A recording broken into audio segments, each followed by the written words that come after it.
just some water. Okay.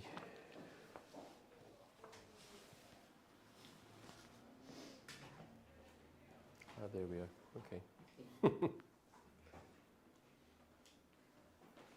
But we still need to connect to the meeting. I think it's recorded. We need to connect the room to the meeting, no? Ah, that's your laptop, sorry. This is. And it's connected to that? Then probably the people who are online need to connect. They're connected. Yeah, to the room. Ah, but they're connected to that laptop. Exactly. So are they seeing the presentation? I don't think so. I think we need to share the presentation then, Exactly. We no? need to share it on Teams so they can access it from the. We need to share that screen. Exactly. But that's whose laptop is that? It's yours, you said. No, this one. And you put it on that laptop. No, I mean Because someone no, that- inserted this because wire. that one we can call meetings. Yeah, but this one is the one where they are dialing into, right? Okay, can you give me a second? Okay. Clem, how do we connect everyone? Sorry. Yeah. How do we need to- connect everyone? All these people are on this group. How do they see the screen? Sorry, I don't know. Shall I share? Paulina this morning she sent an email with a Zoom link and Uh-huh. a YouTube link. You can just click on And this that link. is, they're seeing this? Yes, because they will they see it. They're all No, over everyone here. is connected here. Because they're clicking the link that was in the first email. Okay, let's meet them then. Yes, they will join the Hi, good morning. How are Hi you? guys. A recent email was sent this morning with a Zoom link, and that is where you need to connect. You're on the wrong link. Can you hear me?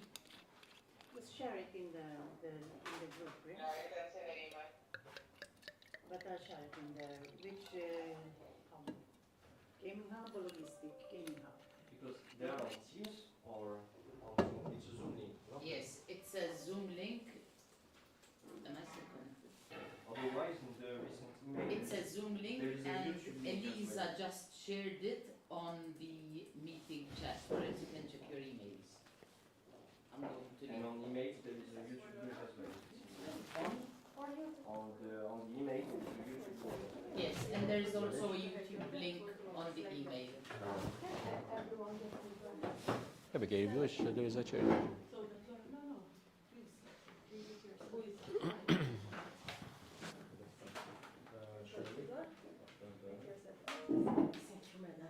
I can't. Or else you switch, so you run this, so rolling the camera. Yeah. Yeah. As long as I'm on pace, but I can move further. The Zoom link is on. Everything is on YouTube and Zoom. And where can we see the others? Maybe We can't see that. You don't really need. Whatever you're doing is being watched. Okay, so I'll refrain from. Yeah. Yes, I'm seeing myself. I've been arranging my hair. I don't know if that comes out pretty good. How's my hair? I think I need to lean back a bit there. I'm in the wrong spot. Katie, you're full on as well, huh? You can get closer. Okay. I just have. If I am in the middle, then just tell me. I try to squeeze. Let me delete it.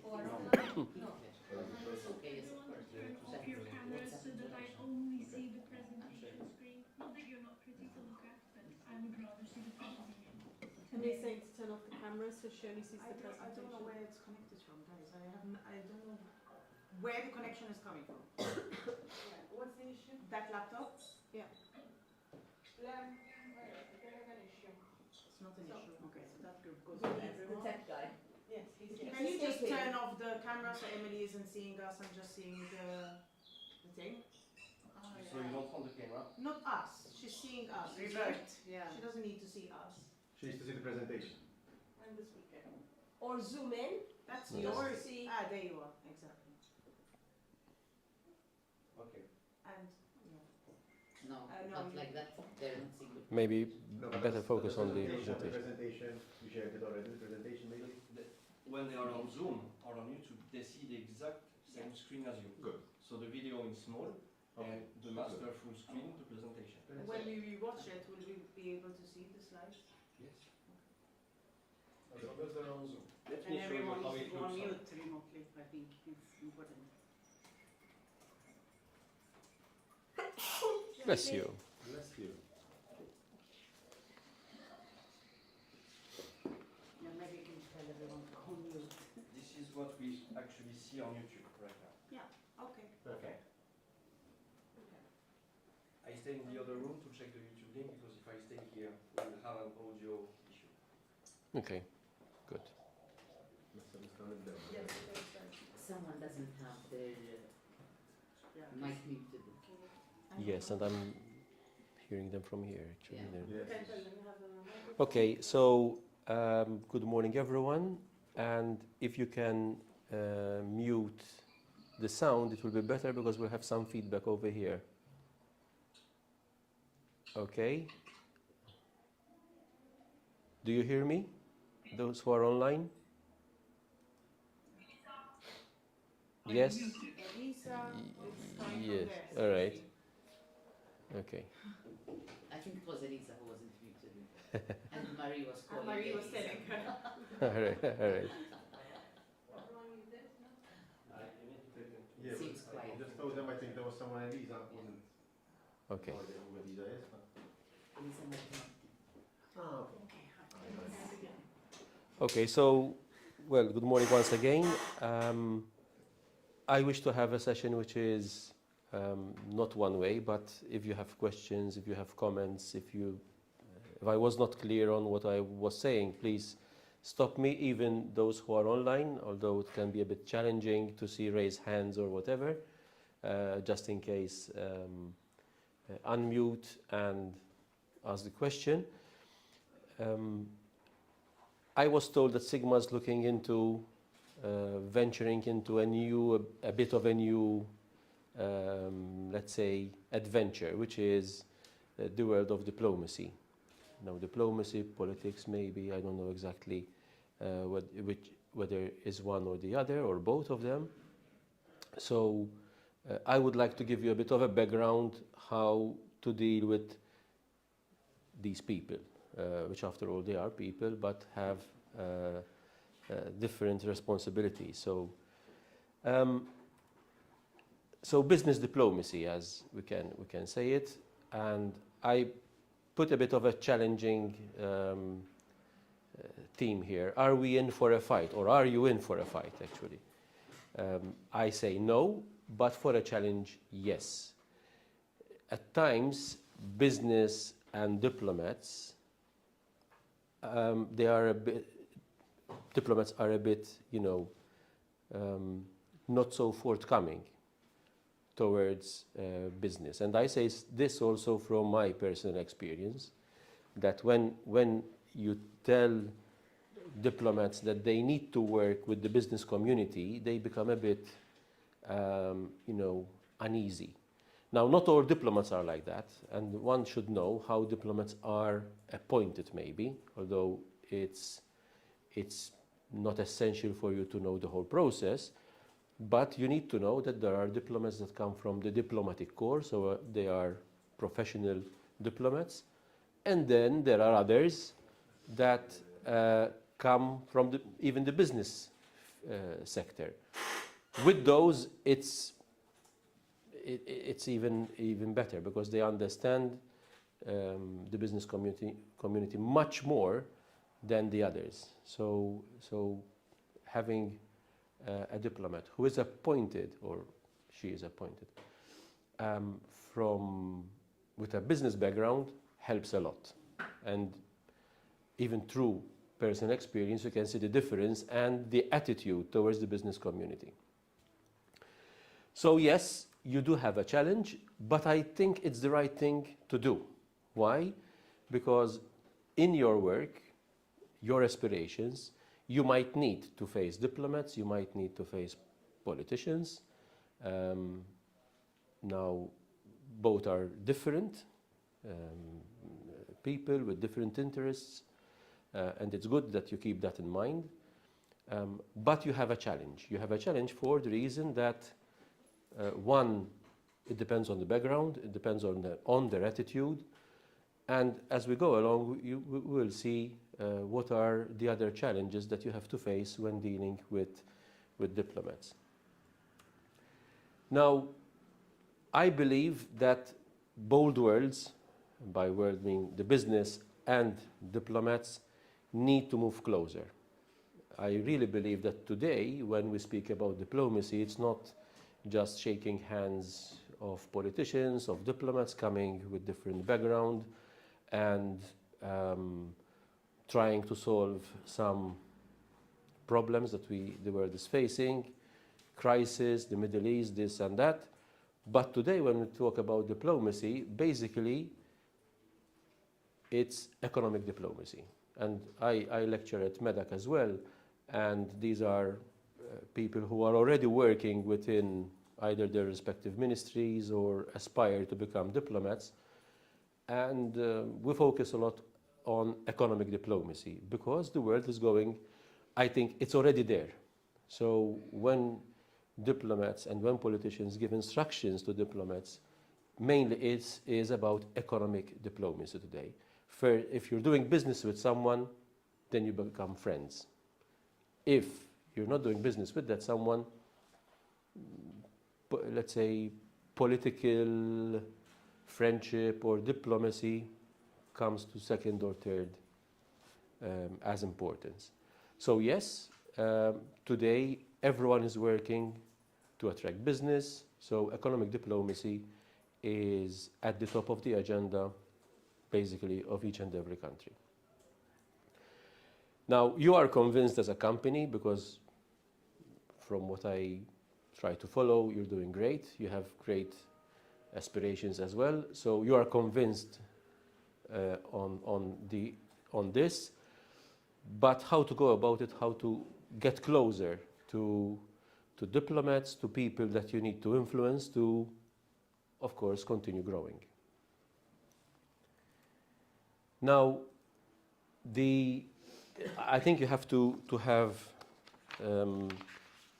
things that are very clear in your mind. The first one is, what is your goal? What do you want to achieve and where? I mean, sorry if I'm... No. So,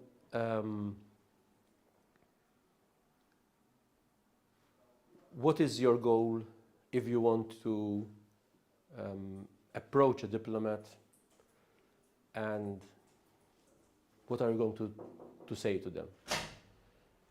So basically, you have to be clear on what you want to achieve, basically. What are your goals? The second point is, remember that not all diplomats or politicians for this purpose have the same background, and not all are forward-looking to deal with the private sector. Some are even scared, basically, for a number of reasons. Not all are bad reasons. Some are, are afraid because they never worked with the private sector. As I tried to tell you earlier on, the background is important of a diplomat, because if a diplomat was chosen from the business sector, then it's easier. He can understand. She can understand you better. They are more forthcoming. At times they come to you, not the other way around. We had circumstances, and from personal experience, that they try to do business with companies, and they try to approach them. They are forthcoming. Others, even if you push them, they still are uneasy. Now, from goal setting to how to achieve it. So you have your goal, you know what to achieve. Now, the most important thing is how to achieve that goal, and more importantly, what do you expect from diplomats? If you are meeting a diplomat, what do you want that diplomat to do? So, what is required from them? You're approaching them to lobby for funding, for example. You approach them to lobby for support. You approach them for them to convey a message, your message, to someone else. Now, remember that all diplomats, irrespective of which background they have to report back to their superiors. And their superiors are not only the, for example, permanent secretary or director general, but even to the minister. So they are not going to decide on what you tell them, what you want from them. Most of the time they have to refer. So be careful to convey the right message, the message that you want to convey to their superiors, and that needs to be clear enough for them to understand it and then refer back to their superiors. So don't expect that, let's say you meet a diplomat and the first meeting is going to be successful. No way. They have to refer back, then maybe come to you, and you have to follow up as well, as I will explain later. So yes, I mean they have to refer to their superiors, to their head office, and then they themselves need to wait for their feedback and then come to you. So be patient. The way the private sector works and the public sector works is different. I had also, mainly I come from the private sector, so when I had responsibilities within government and had to work with the public sector, timings are very different, decisions are taken at times very slowly, you have to push hard for decisions to be taken, and also to actually then implement, because in the private sector you decide, you know how to implement, and you're expected to implement more or less the same day. The public sector works a bit different, so be aware of this, that you have to invest a lot in patience. Now, what type of meeting do you want to hold? Is it a one-to-one with a diplomat? Is it an open invitation to, I don't know, all the diplomats that are present in that particular country?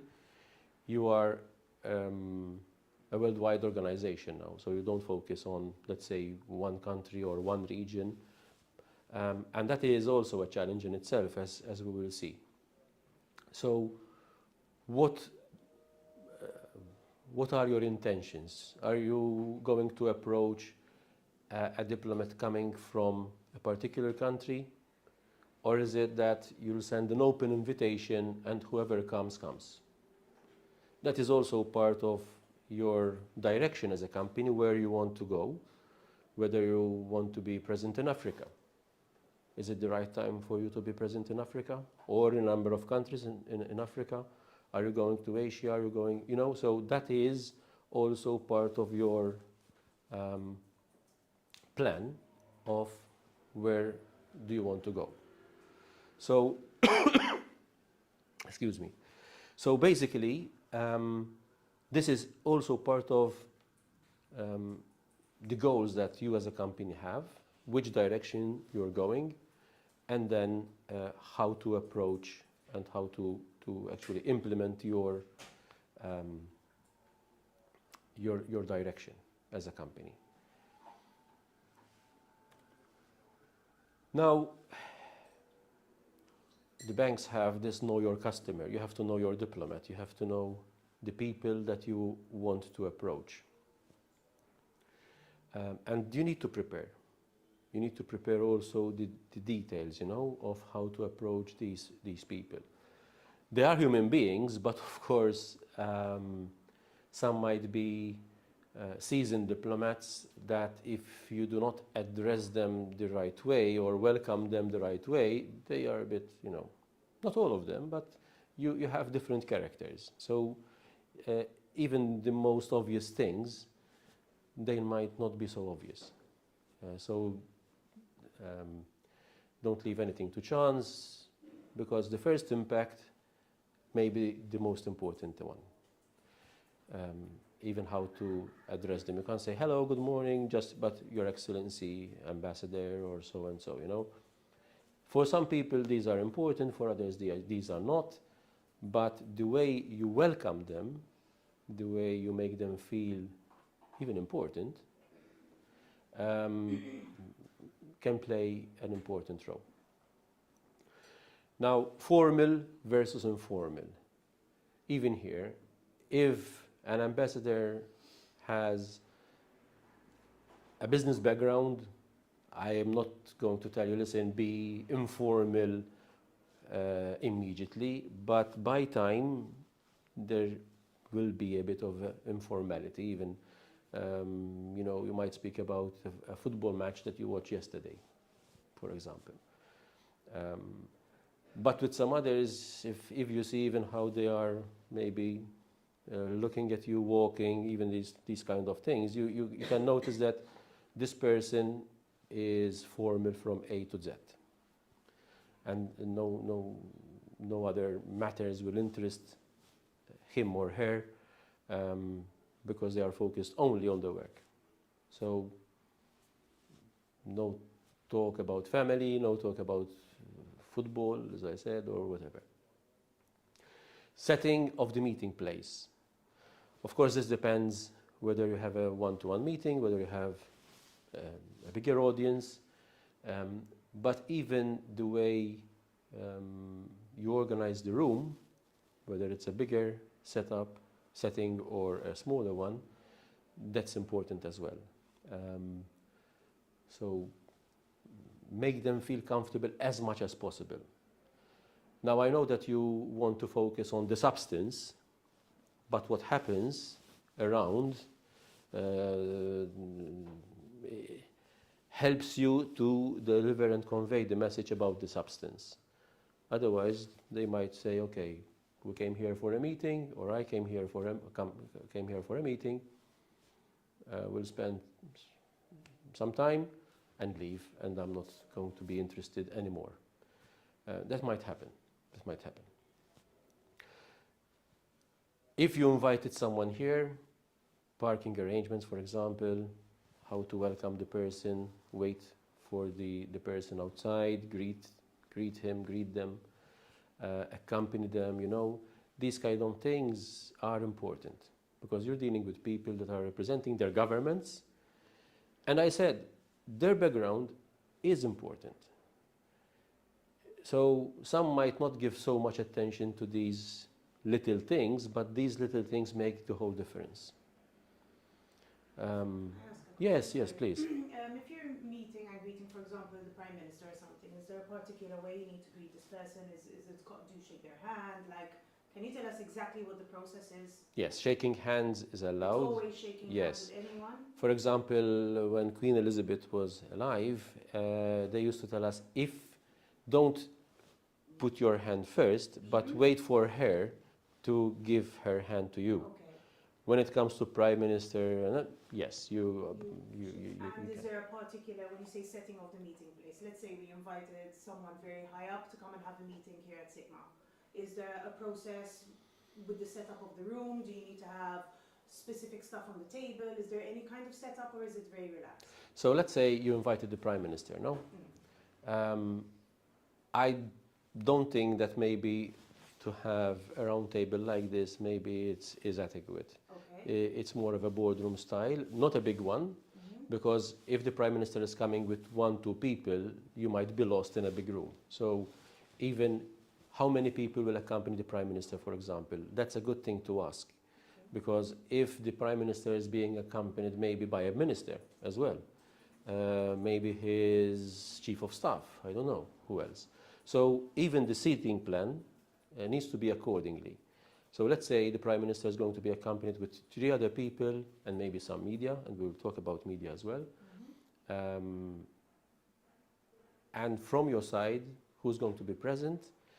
So usually, if the Prime Minister is coming with 3 people, including himself, maybe it's good that you match the same number.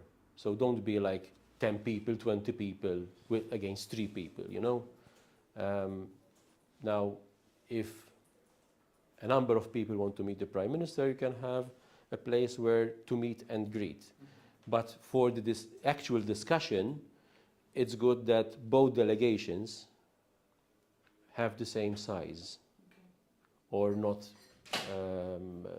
so big that you intimidate the other side, you know. There is no intention of doing that, of course, but, you know, some people might give attention to this. Yeah, Please. these things is extremely important depending on where in the world you are. It's more important in some areas than others. I've dealt with officials and royals in various countries. Monaco is a very funny example for a company like Sigma who's in gaming. If you do a poker tournament in Monaco and you have 200 poker tables, you need to have 200 white linen cloths in case any royal would show up and just say hi. You need to stop the game immediately and put white linen tables on the tables.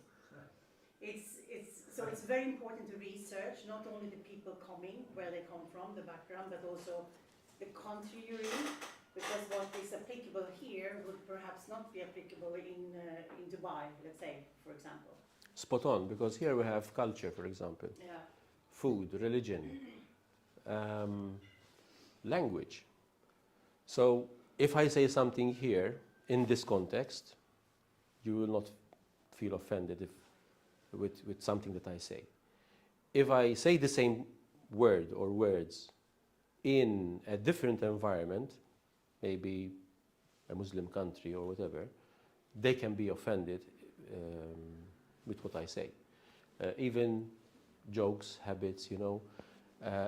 A joke has a meaning here or in Europe. The same joke can have a completely different meaning elsewhere, or understood or misunderstood elsewhere, you know. So, you know, this is very important, that you know not only the person, but from where that person is coming. So yes, room setting is important. Try to ask a lot of questions. So if the Prime Minister, to keep the same example, is coming, speak with his secretary, how many people are coming, how much time the Prime Minister has, whether he wants to meet other people, whether he just wants to meet the CEO and maybe two others, maybe he has time to tour the building. Does he want to do the tour before or after the meeting? Does he has time maybe, I don't know, for some bites if you wish, or he wants only coffee, or you know what. So the more information you have, the better for you to prepare and make them feel at home, make them feel welcome, make them feel that you prepared for the meeting and that that person that you invited is the most important person in the world. Should you follow order of seniority when you greet and meet or address them, or how you seat them? Yes. So let's keep the same example. The Prime Minister is coming. You know that he is accompanied by the Minister, and you know that he is accompanied also by the Chief of Staff. You will not greet the Minister first, but you first greet the Prime Minister. Then you greet the Minister, and then you greet the Chief of Staff. You know, that's the protocol, how it goes. And the Prime Minister should sit in the middle, accompanied by the Minister on his right and the Chief of Staff on his left. So if you're going to do, for example, name tags, where they should sit, you need to know that the Prime Minister, if his delegation is made up of 3, he will sit in the middle, and on the left and on the right there are 2 other chairs, one for the Minister and one for the Chief of Staff, if you want to do name tags. Otherwise, there are 3 seats. The Prime Minister knows that he should sit in the middle. The Minister should know that he should not take the seat of the Prime Minister, otherwise he will be kicked out.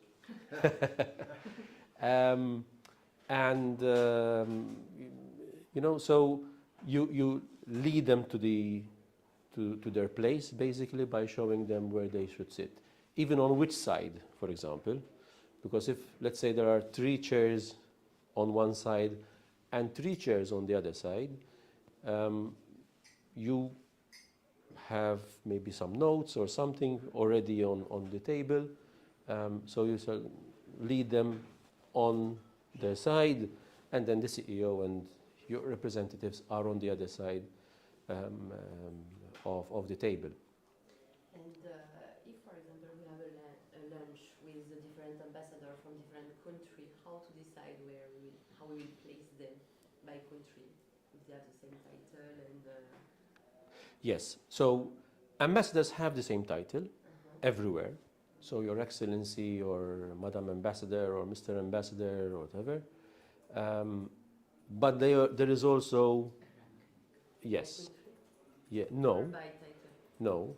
Usually it's by the number of years that they have been in the country. Okay.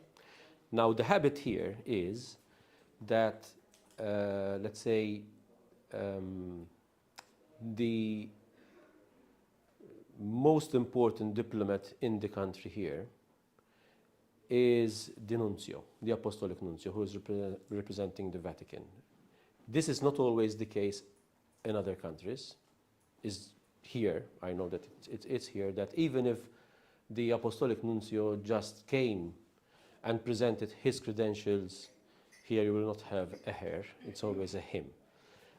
Because he's a bishop, he's representing the Pope here in Malta. So, according to our protocol, the apostolic nuncio is the head of the diplomatic corps here. So, let's say that there is the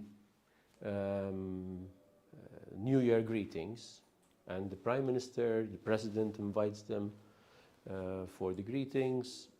Who will address that meeting on behalf of all the diplomatic corps present here in Malta? It will be the apostolic nuncio. So if you invite, let's say, all the diplomats that are resident here in Malta, and the apostolic nuncio comes as well, he is, let's say, the most important diplomat, to put it frankly, because he usually speaks on behalf of the other diplomats, and they know, so they will not be offended.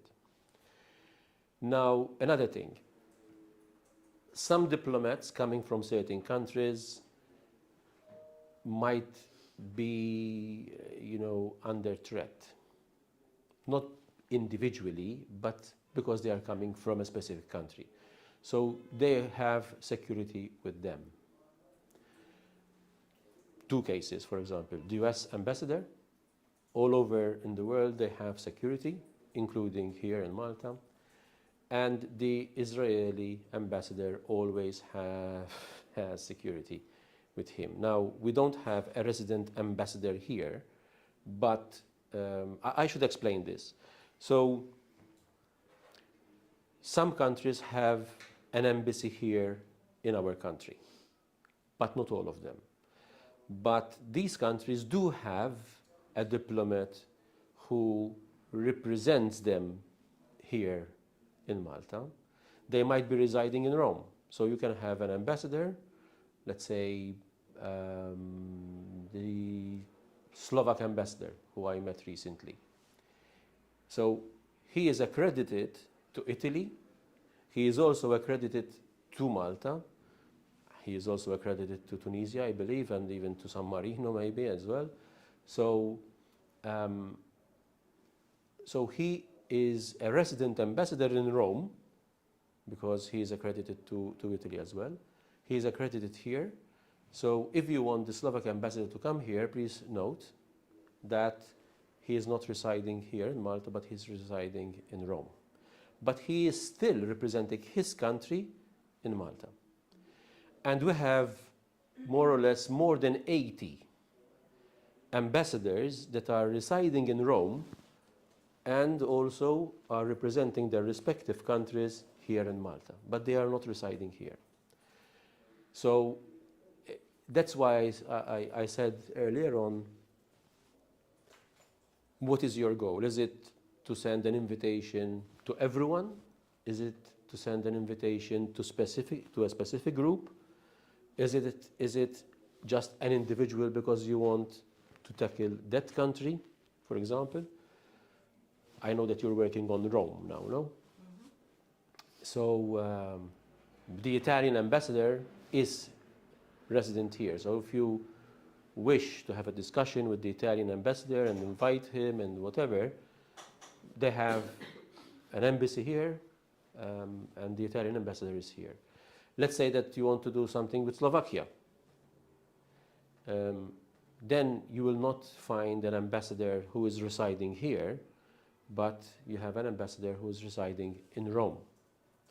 So if you want to know about this, you can go in the website of the Foreign Affairs Ministry, and you make your search there, because you know you will not know these things just at the top of your head, you know. So that's why it is important. What are your goals? Who you want to, or which country you want to tackle, or which region? Because it can be Europe, so you invite all the European ambassadors that are residing here, or maybe also send an invitation to ambassadors who are residing in other countries, but still are representing their respective country here in Malta. So, yes. Regarding the meet and greet. So, for instance, if you're meeting with a diplomat or with a minister, and you need to kill the time for 5 minutes, what are the safest topics to discuss? Imagine the way that we work, not everyone would have made the research on that particular person. So we might be in a situation where one of us needs to jump with a diplomat or with a minister and win us 5 to 10 minutes. Can you guide us on the best topics that are like the safest? I would go for politics. This particular country. The weather, the travel there, the hotel, no, maybe no. Some background on Sigma.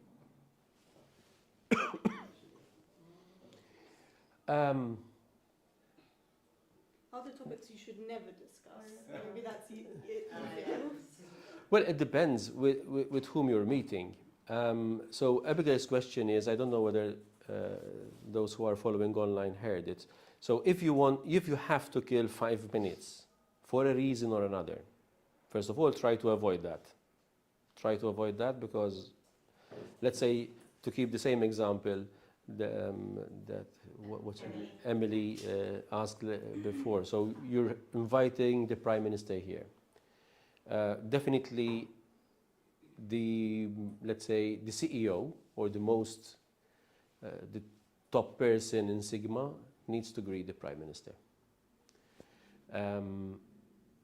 And you should be there before his arrival.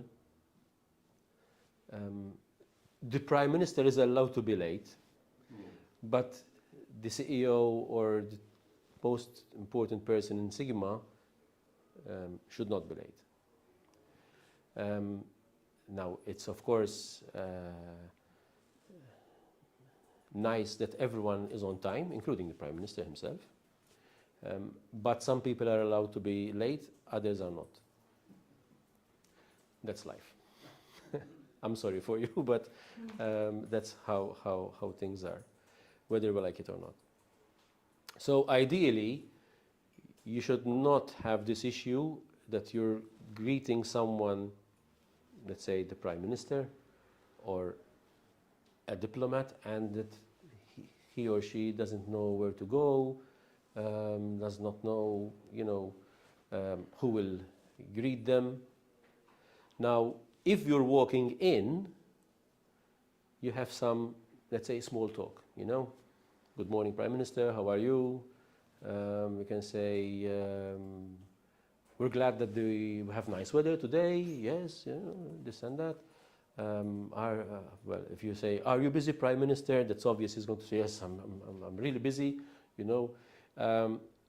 It's good maybe that you follow a bit the news of the previous day or the last 2 days. If the Prime Minister is under fire, maybe, because something happened, pay attention how First of all, if you want to touch that subject. And secondly, how to tackle that subject. You know, if you know that the Prime Minister is under fire for a reason or another, you can say, well, we know that it's a challenging time, for example. We really appreciate your time that you still came here irrespective of what's happening. And then you see a bit the attitude of the Prime Minister. "Oh, it's okay, no problem. I look forward to meet you, you know, this and that. I want to work with you," he might say, you know. Or, yes, it's part of politics, you know, but don't delve in the subject as such, but recognize and appreciate that irrespective of the story or stories that, or the pressure that he is passing through, he still found the time to come and visit. He did not cancel, for example. So be appreciative, you know. That helps a lot as well. And then you go in the room, and you might shake hands with people, but please check with his secretary how much time he has, whether he wants to, if you want to show him around, what are you going to show him? Is it a nice office? Is it that to give him the opportunity and give your staff the opportunity to meet the Prime Minister or the person who is visiting you? Just to see the room? No. Just to see an empty room or a nice room or whatever. Or if you did something particular in that room and you want to show him the room, maybe yes. But the Prime Minister will be more interested to meet the people, to know about the company, not just to see a nice building, you know. Now, if you are inviting the Prime Minister to open your office, that's something else. But here we're talking about having a meeting with the Prime Minister, with a diplomat, with a politician, whatever, you know. We are inviting him now to open our new offices next month. Yes, that's okay. That's happening. But because he knows that he is coming to open your new office. So he expects that he tours a bit the building, you know, well done, nice office, you know, why you felt the need to change, you know, these kind of things, because that's the purpose for his visit. But if you want to have a more of a working visit, a working meeting, then the preparation is a bit different. I presume that for the opening of the office, you're preparing some, I don't know, I mean, ceremony, some speeches, no? I'm looking at Abigail here because she's preparing I know that Abigail definitely will prepare something for that. Politicians love to have the opportunity to give a speech for the media and everything. So. No, I mean, and it's important also for the company to take advantage of that situation. So yes, politicians, if you give a microphone to a politician, you're in trouble. Because if you say, can you say a few words? And the few words can be extended. You have a politician here as well. So I'm not pointing fingers at others, I'm pointing fingers at myself as well about that. But it's an opportunity also for your company. Because if the media is there, the media might be more interested in what your CEO or your director or the owner has to say rather than maybe the Prime Minister, because they will report him, of course. They will come because the Prime Minister is here. They will be interested to ask him questions afterwards on all the other things that not related to the occasion that he is invited to. But it's an opportunity for you. So prepare well, because you want to be seen as a serious company, as you are, that you are well prepared, you know, well groomed as well. The visuals are important. So it's not a question of, you know, so the visuals are important, and it is the first thing that the people are going to see if they are going to report it on the media. there is parking arrangements as well. For example, if you know that, well, the diplomat is coming with his driver, yes, but still, you need to reserve a parking space. As I said, some ambassadors might have security with them, so not just one place, but two. If the president is coming, you know, she will have her motorcade. So usually 2 motorcycles, unless it's raining and they have the car, president car, and 1, if not 2 other cars with her. So even though the president will not be driving herself, but others will be with her, but still you need to have, you know, reserved parking or where they are going to be parked, and you will not let them park around the corner, but as close as possible to the door, to the main entrance. We are also preparing tours for diplomats of our show. Is it expected from us that as part of these delegations we prepare security at the front and at the end of each tour? Logistically? It depends who's coming. Let's say a number of ambassadors, a number of international ambassadors. Usually, I mentioned 2 specific countries that are that require security, which is the USA and Israel. The others are more easy about security. I imagine Russia as well. Yeah. Russia represented here, right? Yes, they are, but the Russian ambassador, I never noticed that he has security with him. Oh. Now, it might be the last few years because of what's happening, this and that, but usually it's only the US ambassador, which has security for many years now, and Israel as always. Yeah. Now, if you have, I don't know, a foreign president coming here, let's say there is an official visit of a president, not the Maltese president, but let's say the French president is coming to Malta, and you wish to, and you wish to invite Macron here at the building. Definitely, Let's keep it at our show. We invite him for a tour at our show. okay. If this building, any other place, whatever. Rest assured that his security, the day before, if not even 2 days before, they will come. So they will bother you about security because they want to know everything, even from where he is passing, and they want to know whether there is a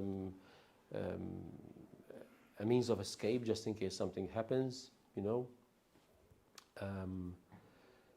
So in that case, his security will come and see the building and everything, you know, before his arrival. Not on the day, but even before, you know. But to answer your question, if you're inviting 6 ambassadors that do not include Israel and USA, it's more relaxed. Now, even if you invite the US ambassador here, you don't need to take care of security yourself, but the security will come with the ambassador. So they will not do a visit beforehand, you know. So here, although they have security with them, still they will not make a fuss about it.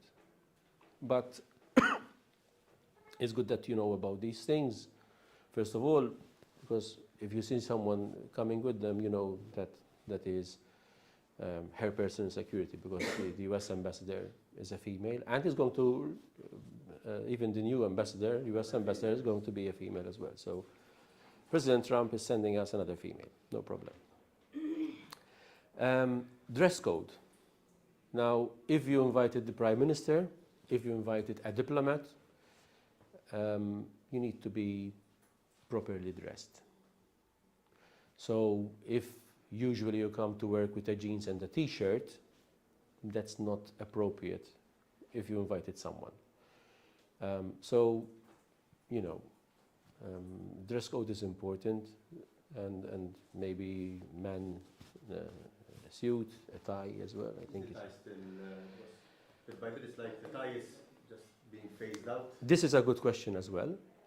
And even going back to the invitation to the Prime Minister, as Emily asked earlier on, the Prime Minister at times does not wear his tie.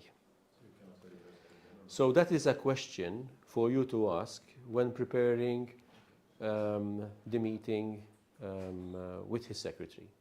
So ask any question that you want, appropriate ones, of course. So if he's not wearing a tie, it's bad if you wear a tie? So Does he yes, look more yes. overdressed?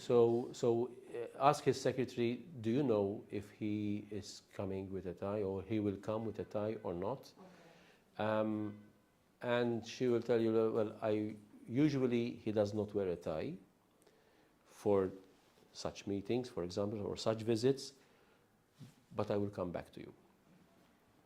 If you see that you haven't received a reply, or if you see the Prime Minister is not wearing his tie and you are wearing your tie, just remove it and put it in your pocket. It's like he sets the tone.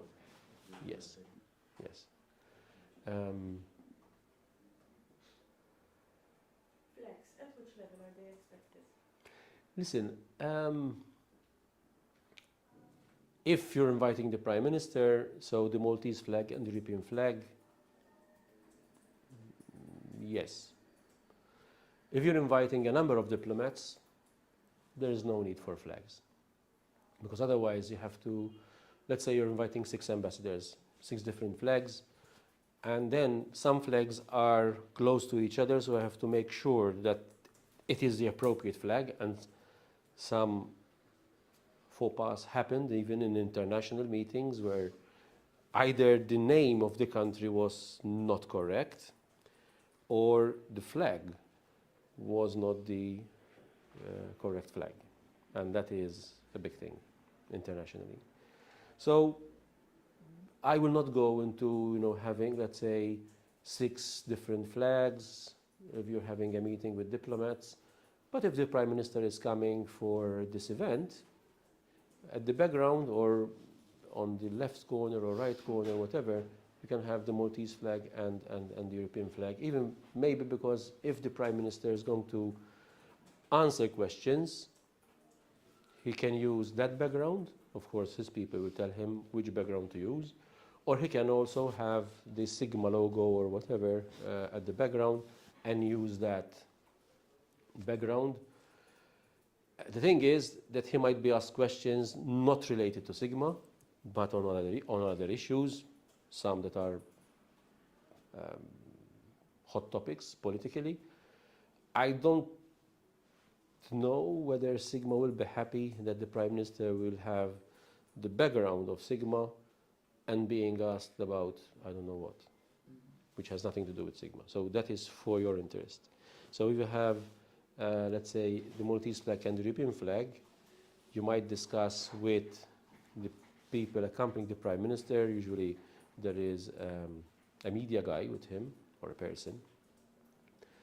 And normally the Prime Minister, if there is media, the media want to ask him questions, again not related to the topic, with the exception maybe of one media house that tries to ask him about that. And maybe you discuss with the media person of the Prime Minister, listen, maybe not the Sigma background, but another, for your own interest. But you will not speak about this to the Prime Minister himself, but to his person.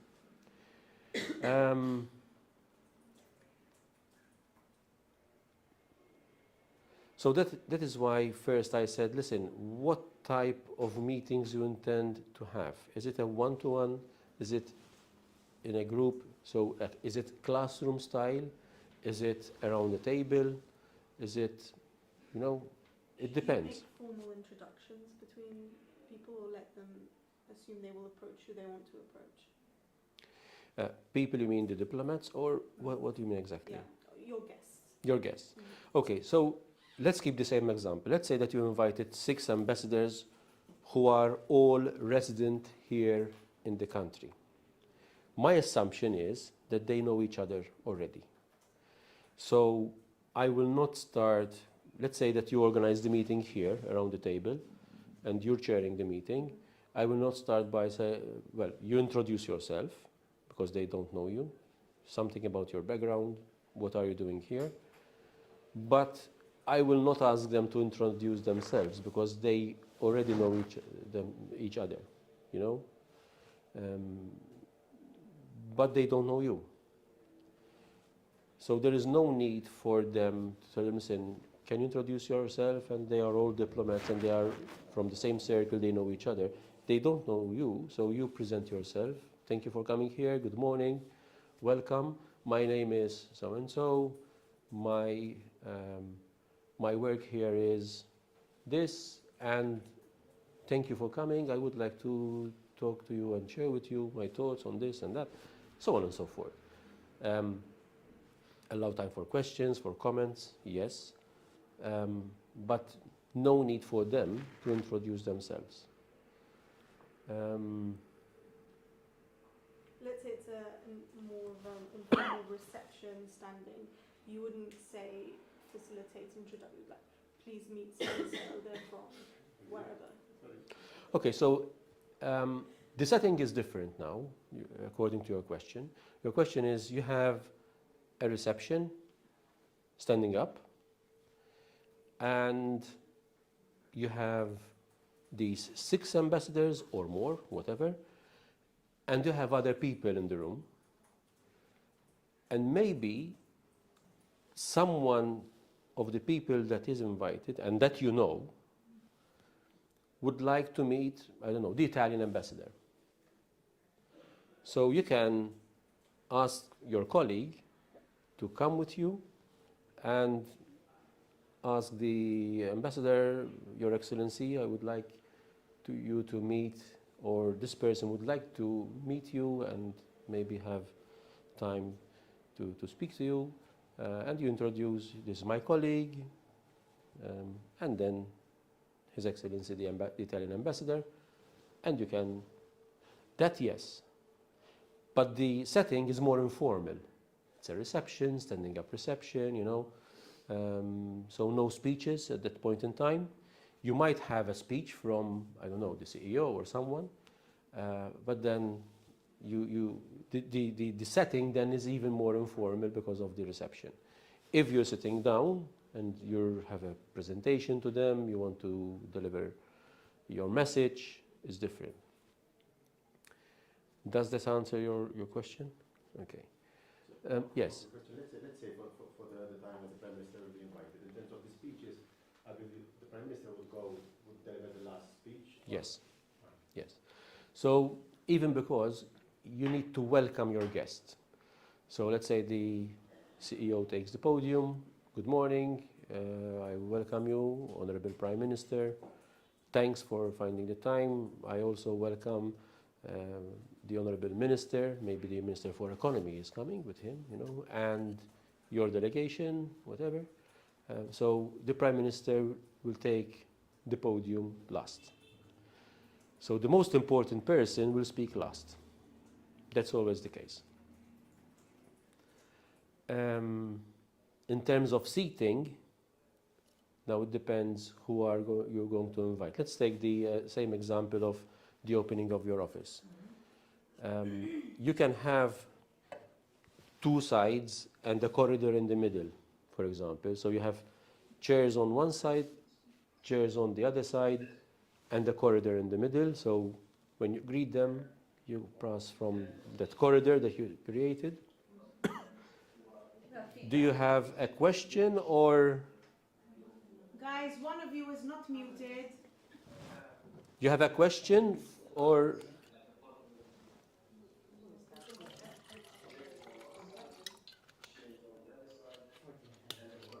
Someone is taking a call. Gunther. The husband. He's at home sick. You recognize the voice? Huh? You recognize the voice? He was muted all along, though.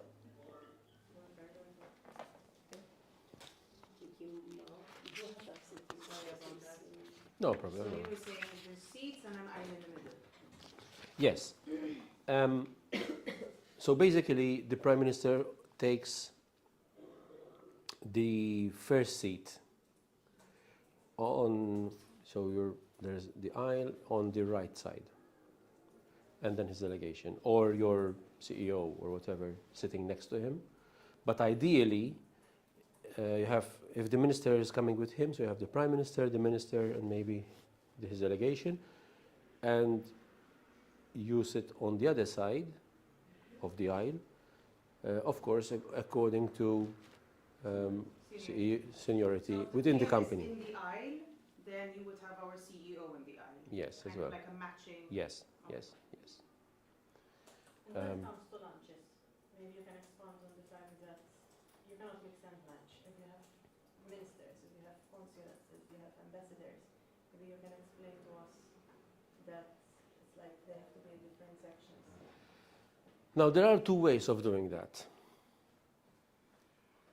If it's very formal and official, it will be one delegation on one side, the other delegation on the other side. Let's say you're having a business lunch. A business lunch is one delegation on one side, one delegation on the other side.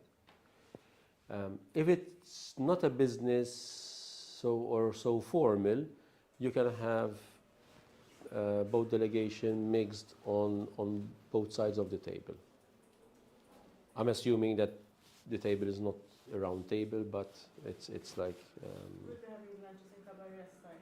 mm, So it's like we'll be having Round meetings in- table. Yes.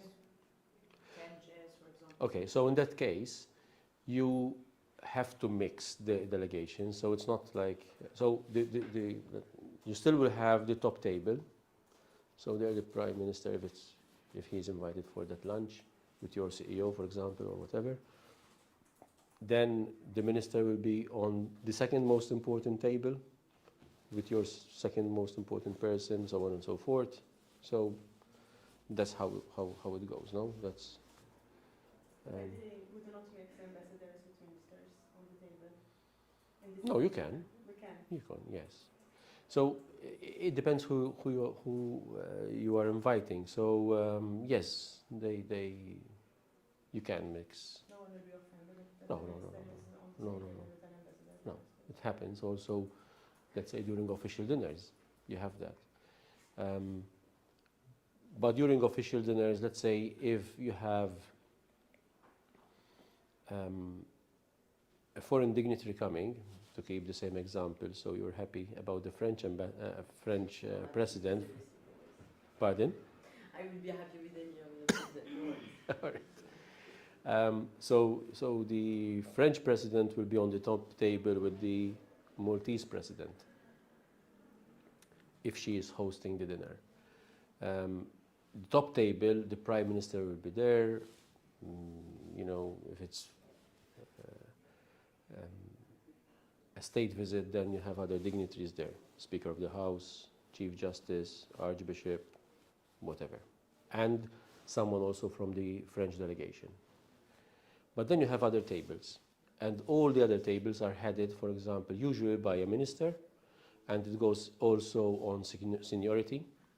So let's say that you invite not only the prime minister, but you invite also the deputy prime minister and the minister. The deputy prime minister takes precedence on all the other ministers. So you have the prime minister, deputy prime minister, and minister. Let's say that you invite the prime minister and two other ministers. Even there exists seniority. So how would you know that? That, for example, the Minister for Economy is more senior to the Minister for Gozo, for example. Gozo has planning, so you might be interested in inviting the Minister for Gozo because under his remit he has planning as well. So we might have issues with planning authority or something like that. Hope not, but hope not that you don't have issues with planning, not to invite the Minister. So you can go also on the website, the government website, to see how the ministers are on the website. And that is how the seniority is, you know about the seniority. If you have still doubts, call the Foreign Affairs Ministry. There is the particular section about protocol, and if you're in doubt, ask. Even if you're inviting a number of ambassadors, there might be some way how to make them sit. Because if an ambassador has been here, for example, for 3 years, apart from the Apostolic Nuncio, for example, that ambassador will take precedence on an ambassador that gave his credentials 6 months ago. Now, you will not know that unless you call the protocol and tell them, listen, we invited these 6 ambassadors, the ambassador of Italy, this, and that. Is there a particular seating, please? And they will tell you how they should sit. Well, so is it not based on country at all? Let's say a newly appointed American ambassador. So someone an ambassador from Lithuania has been here for 3 years would be given senior Yes. president. Okay. Yes. It wouldn't be because United States is a No. bigger country. No. No. Because I think it Good to know. reflects like the relationship with the country. or not? Relationship, it depends. You mean whether. That ambassador has had like a friendship kind of thing. I don't think so, from what he's saying, it's No. not the case. No, it's not the level of engagement that a country has with the other. It's the person. Purely. It's the person. So if that person has been ambassador for 3 years and the other ambassador has been here for 6 months, then the ambassador, irrespective of the country, he has been here for... Employment seniority. Yes. Yeah, so technically, even though there is the new ambassador, Yeah. the US ambassador coming in, I'm not sure if she's here yet soon, so technically she would be the last one at the table. Yeah. Yes. With the exception of the Apostolic Nuncio, Yes. because he will always get the first seat, the most important seat. But that's from Malta's perspective. Yes. Yeah. Not necessarily abroad. No. No. Some countries would have special relationships, maybe that would. But it has been a custom that Malta acknowledges the Apostolic Nuncio as the most senior ambassador, irrespective whether he has been here 3 years or 3 months.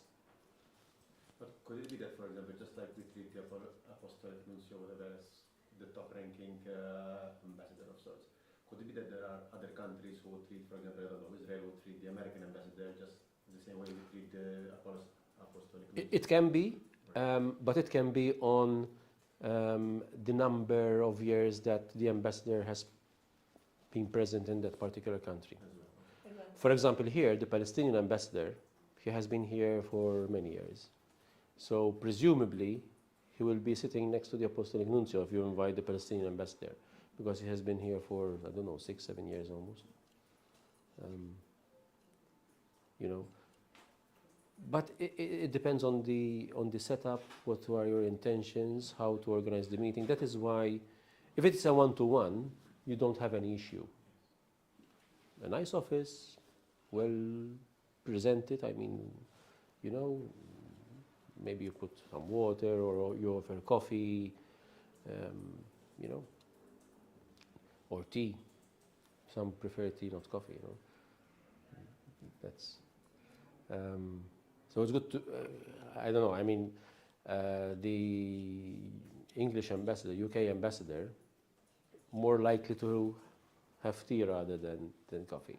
The Italians, no need to mention tea because they will have like a small one, yes. So most of the time, but you can be surprised actually. Okay. So know your diplomat. This is, I think, so make your research, ask their staff, even if you forgot to ask something, call again or send an email. That's important to know with whom you are talking to. For example, we mentioned Israel. You might have, there are certain Israelis that, due to religion, you're not allowed to shake hands with, for example, if he comes with the wife, I'm not allowed to give my hand to his wife, but just my hand to him. Those who have, I forgot what these are called. Those who have usually the hair like, yes, like that, you know. Hasidic Jews. Yes, yes. So, so you might have differences even within the same country.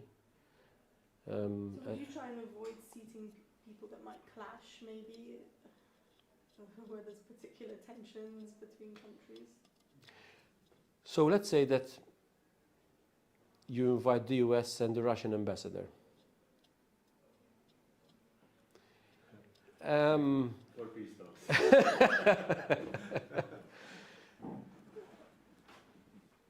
I would avoid that. Not because they are going to fight, presumably. But instead I would organize 2 separate meetings, individual with the Russian ambassador. But I don't think that the time is ripe for you to do things in Russia at the moment, even because of the international atmosphere that, you know, even other countries are avoiding Russia. So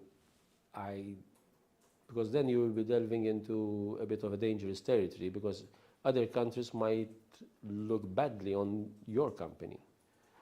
Why you want to do business with Russia at this point in time, even if there are a lot of opportunities or wins for you, but then you might win in one place and lose in others. So, although politics may be, you look at it differently, but your decisions actually will be interpreted also politically by others, not by you, maybe, but by others. So, when in doubt, play safe. So I will try to avoid these kind of, let's say, potential tensions, you know, even in the same room. Let's say you have the Israeli ambassador and the Palestinian ambassador. Not because they are going to fight or shout at each other, or because, but at times you can feel the tension in the room without them saying anything. So I will try to avoid that. And still, if you wish to meet them both, meet them separately or not in the same group. Or organize, let's say, 2 meetings with 4 ambassadors and 4 ambassadors instead of 6 and 1 or 6 and 2, you know. So 4 and 4, that there are no particular tensions at that moment in time. Always be respectful, courteous, you know, that helps. Sorry for my tummy. But research is important. I stress on this because you will avoid certain things. So on culture, on how to address them, what they like. For example, whether they drink Coke or not.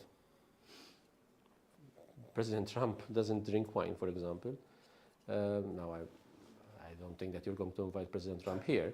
He might love to come, but this is just an example that I want to give you.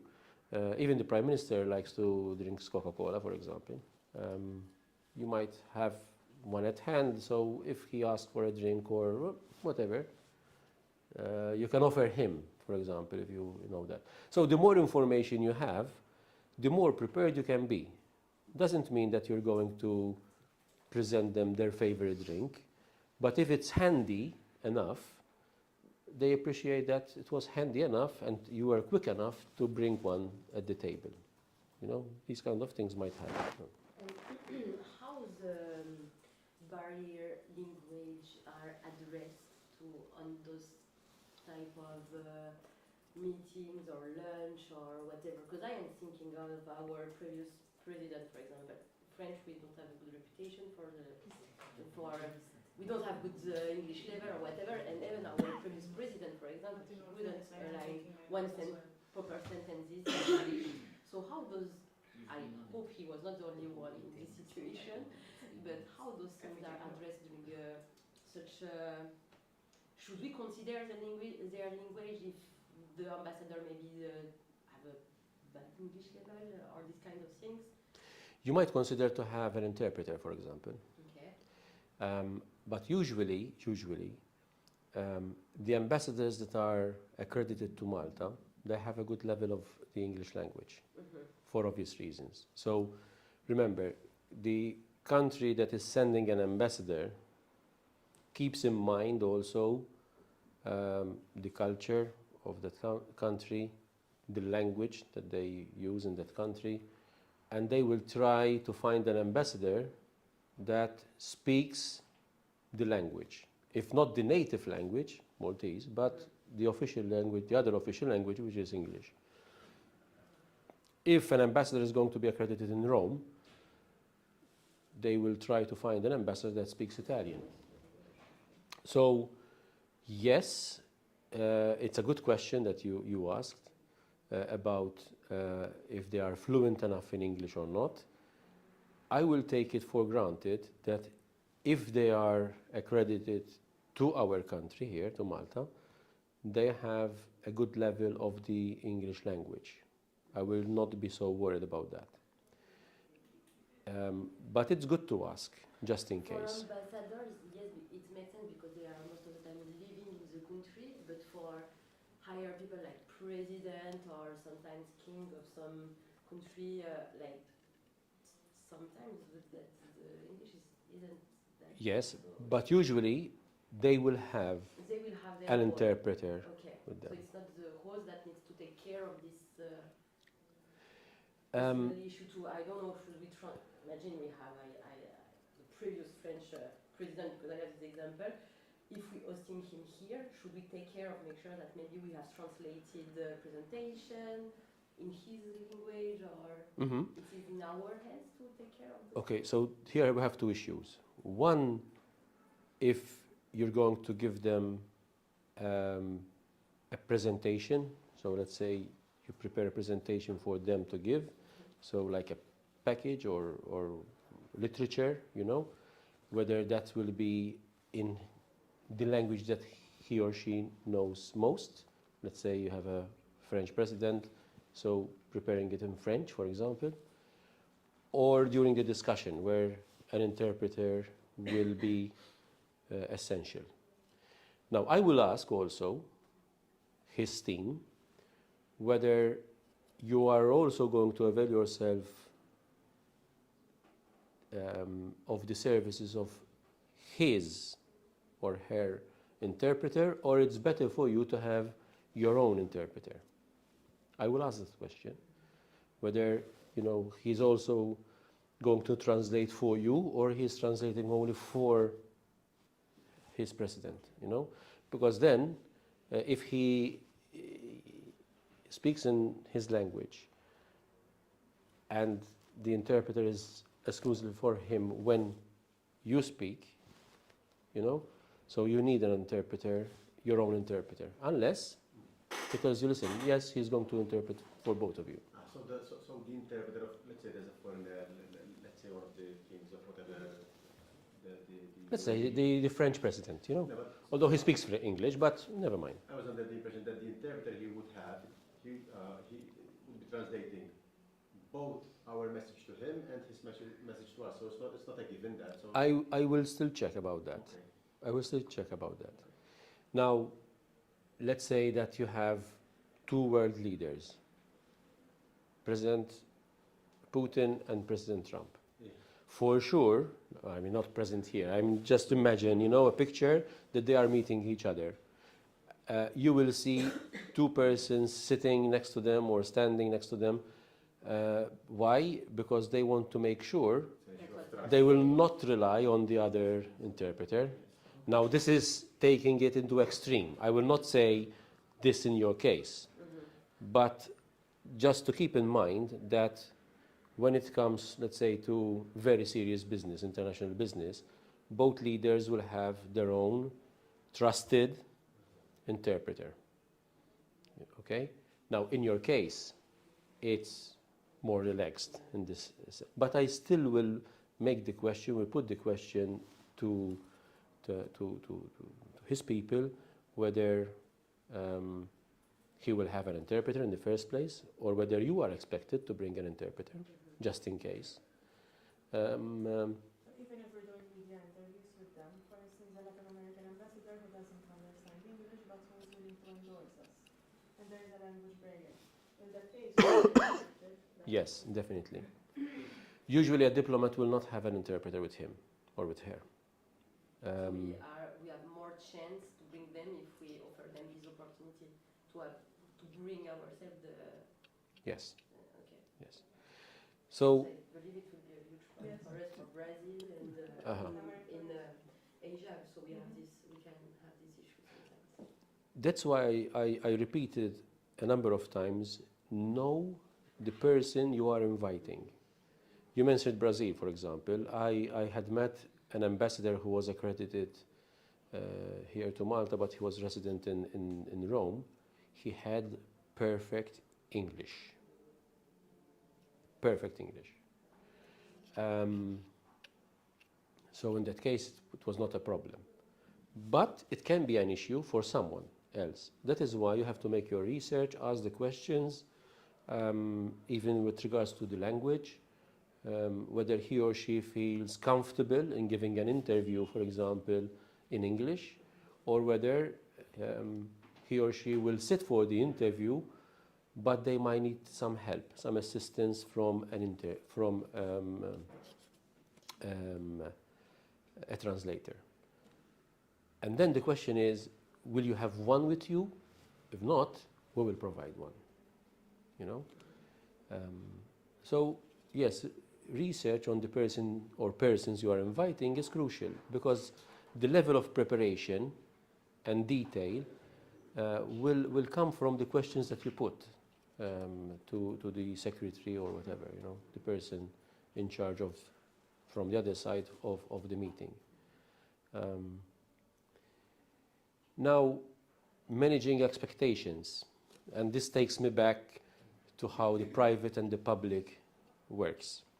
So you organize the perfect meeting, everything is perfect, you hosted the person well, you maybe prepared literature as well, this and that.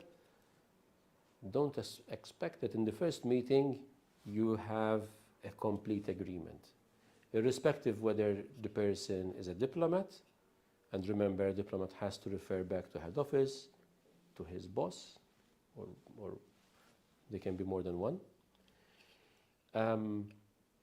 So the first meeting, usually it's the introduction.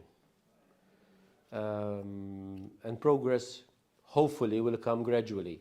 So don't expect to have, to achieve your goals or your expectations in the first meeting. Even with politicians that are allowed to decide certain things, they might need to check with their staff. They might see, let's say you ask for funding. They still have to see whether they have enough funding for you, even if they wish and they want to give you funds for a particular event or something, still they have to check. So the first meeting, that is why set your goal. What do you want exactly? Is it funding? Is it support? Is it just to inform them? Is it just, you know, that is important for you to focus on what you want to achieve from meeting a particular individual or individuals, irrespective of whether they're politicians or diplomats. And then, even if you, after the meeting, you say, wow, it was a fantastic meeting, you know, the feedback that we received from all those present was incredible, still manage your expectations, not to be like a big letdown afterwards, because you might receive a feedback that, irrespective of how well the meeting went and how well they received your message, still they could not help you or assist you somehow. So manage your expectations, not to have a big letdown. Wait for feedback within the agreed time frame, maybe even at the end of the meeting, for example. So do you agree that maybe we follow up with a second meeting, let's say within a month? Or you prefer that someone from your staff or we approach someone from your staff? Now, you can do this question if you feel that you arrived at a point where let's say from the formal, you were moving a bit to a more informal talk, you know. So you can try and push who you invited for the meeting a bit for some kind of results. You will give me feedback within 15 days, a month. Shall we approach your staff? Or it might also be that you have a business card. Maybe these still exist nowadays, although, give them your card. He or she can give you his card. It depends. Not always. It is becoming a custom also. Let's share our numbers and maybe WhatsApp. I remember when I was foreign minister, the staff at the ministry were worried that we were using WhatsApp diplomacy, was described, that ministers will exchange WhatsApps messages and they don't have a clue of what's happening between them. So that was the most thing that they hated, actually. And we'll have to do it, by the way. So, so no harm in chasing. It depends whether they will tell you, listen, you can chase me. I mean, the person that you invited. Or, yes, you can ask my staff, or send the email, the same email that you sent for the invitation, and he or she or the secretary will give you some kind of feedback. In your case, I don't think that you should not persist in having some kind of, you're in business. As I told you, diplomats, politicians have maybe more diplomats than politicians, because politician has an expiry date, which is the election. Diplomats are there, especially if they are appointed from the diplomatic corps. Irrespective who's in government, they are there. They might change the country, they might go back to head office, but still they are in employment. The other ambassadors, they might not get another appointment, whatever, if they are coming from outside of the diplomatic corps. Of course, this is not an issue for you, but let's say that if you build a rapport with one person and then the following day someone new came, you have to restart all the process again as well at times. So yes, be persistent, politely, because it's important to keep that in mind. Follow up with reminders. It depends with whom then, you know, whether the ambassador, the politician will tell you, listen, no, come back to me, you know, don't worry. So pay attention to that. Remember, you have different goals and a different audience. A politician is inclined to be more popular with his voters. That's his audience. Now, you can tell me, listen, but we are his audience as well, being a company that are investing, creating employment, you know, this and that. Yes, but the audience that a politician has in mind maybe primarily is not the company itself, but the local voters in the end, you know. So he wants to be to attract the attention of his audience. He might, I hate to say this, use a bit your company to achieve that goal. You know, you see with what we are doing with the private sector, whether it's Sigma or someone else, that it's not using you incorrectly, I must say, okay? But the audience might be different. The audience for the diplomats, for example, they have their boss, whether it's the permanent secretary, whether it's the director general who they need to report to, their minister, you know. So different audiences, different goals, different attitudes, maybe, you know. Keep these in mind. You need to build a relationship. So it's not a one-time thing. That's why I started with keep your expectations in check for the first meeting, because you will not achieve what you want in the first meeting. So you are investing in establishing a relationship. And I think that's important, and you need to win their trust, especially if they do not have a positive mentality towards the business community. So win their trust. Why they approached us, why they approached me, you know. They want me to be in trouble or something like that, or, you know, remember with whom you're dealing. Again, know the person. If he comes from the business sector, that's easier. If not, you need to win their trust. And you are investing in time in building a relationship. If you win their trust and create a relationship, things will be much easier in the end. But you have to do that.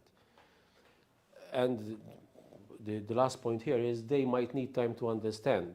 So if you have a proposal and it's clear enough for you, they need time maybe to absorb and think about that proposal, whether it's a diplomat who needs to explain to his superiors, whether it's a politician that needs to share what you told him at the ministry and see what's possible or not. Maybe the minister needs to speak to the prime minister about it if it's something more substantial.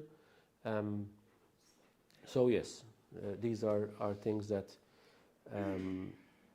are of essence, in my opinion, and they need time. So you're investing in time here. Now I know that the business community wants things to be done ASAP, but if you're dealing with politicians and diplomats, some time is needed there. Okay? I think this is the final, yes, slide. Media. Let's say, so Emily, you mentioned the Prime Minister is coming to open your new office. I think that's even for Sigma is important that media is present. The Office of the Prime Minister will invite media. They will invite their own media. Yes, they will invite media. DOI, yes.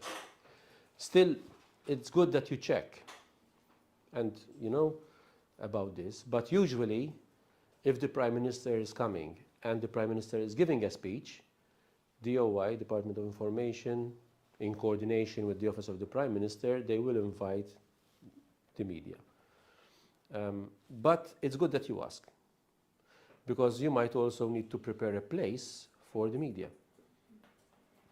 where they are going to stay, to sit, camera persons, taking pictures. Mm-hmm. Do we take it for granted that we can extend our invitations to the external local press? No, don't take it for granted. I will not take for granted also the fact that the Prime Minister is coming, and that's why it's good that you check that. Usually it's like that, by the way. So they invite the media, but I will not take it for granted that everyone wants the media to be present. So we shouldn't proceed without Their consent. their consent. And let's say that you invited 6 ambassadors to your office and you wish to put a story on your social media. First, you have to ask. Don't take it for granted, because they might not want to, not to be seen as such, but they want it to be like... They want to control how to be seen. No? Laura, that's important for us to take note of. So is this more of a must or just a courtesy? No, it's a must. It's a must. It's a must. So, Rely entirely on their media, in the sense, what if you have connections with other media where you'd like the exposure? would you be able to consult with them and ask who they're inviting and get their permission? Is there any other media houses that we could invite? Or from our end? Okay. Should we inform Who you're going to invite, you mean? in terms of media? So the first question is, are you happy that we invite the media? That's the first question that you should put to those who you have the intention to invite. Then wait for a yes or a no. Then maybe it's good to ask, if they say, listen, who are you going to invite? They can ask the question, do you intend to invite all the media, for example, or a handful of media? Maybe you have your in-house media persons. Maybe you have a company that does that on your behalf. Maybe you want just to have an open invitation to the media. They might ask the question. You might be more specific of what are your intentions. Now, this depends on what type of meeting. We always go to that kind of format. So Emily said the Prime Minister is coming for the official opening of your office. I will ask the question to the person that is coordinating on behalf of the Prime Minister, whether you want the media, presumably, yes? You want the media? Yes, definitely. You want the media. So you might ask the question to who he is coordinating from the OPM side, if they are going to invite the media. If the answer is no, then tell them, listen, are we allowed to invite the media? Presumably, they are going to issue an invitation through the DOI, okay? For these kind of activities, usually they do. You might have your own media, not necessarily media houses, the usual ones here. Your in-house media or a company that works for you and that is not known to the DOI. Maybe it's more of a courtesy here that you say, listen, we have our own media people. Do you have an objection for them? They will not have an objection for that, So that's one thing. Let's say that you invited 6 ambassadors to your office. Sorry, but Yes. regarding what you just said, sometimes it's not we want to force them to welcome our media, but by asking them, do you mind if our media will be there? Don't we take a risk that they are saying no? And what we want at the end of the day is to get the most of this meeting and of this lunch and to get the maximum exposure. So let's say that your media person will be your camera person, for example. No? Because how we proceed, usually we are telling them like, we will have our own media team there. Do you want to check any media first? So I will do it more the kind of a statement. So let's say that you coordinate with OPM and you ask the question, are you going to invite the media? Let's take our international shows, because that's happening every 6 weeks. So from the marketing end, it's taken a standard procedure that we issue invites to the local media. In parallel, we are issuing invites to the ministers and to the diplomats residing in this country. So in that case, we cannot really ask for their permission, because ultimately we are a business, we're a show, we want the exposure. And that's your event. Yeah. And you're sending an invitation for them to come for the event, to be present. They are not expected to speak. They are expected to be present. That is your decision, which media you invite, how many media you invite, and you don't need to tell them that media will be present. Okay. Yeah, because there's two different sides here. It's one where you invite media to actually to be able to ask questions. This is obviously very delicate. They need to be highly pre-approved and vetted questions. But then you have the scenario where you are walking with them through the conference floor. We cannot control who takes a photo, even personal people, businesses. We cannot control who takes a photo on a distance, or who, what is important is to, if someone walks up and directly approach, hi, Mr. Prime Minister, I want to ask a question, to to smoothly and very discreet divert that attention. So there are two different things. This we don't need to tell them because this is, if they walk on the street, they have to understand people take photos. Yes. And this is the same thing. This is a public place in that sense. Yes. But if this is sit down, However, we can control what we will show from our side, and this is the thing that we usually do. We are in contact with their communication assistant, and like we are sending them everything. But if they ask, usually, like I have to say, like from our side, our marketing is a bit time sensitive because we try to make sure the things are fast online, so our delegates can see what's going on in real time, let's say. And we had exactly the situation during Malta where we have some ambassadors or Well, when the ministers. president was speaking on stage, we had some delays in getting out. Exactly, because the president wanted to check everything, but the prime minister didn't ask for example. But we was more in the position like if they ask, we will make sure that they double check everything, but if they don't, we take the benefits to put it online. Okay. So it is bad to do that. No. First of all, to your comment, you do the possible, not the impossible. Yeah.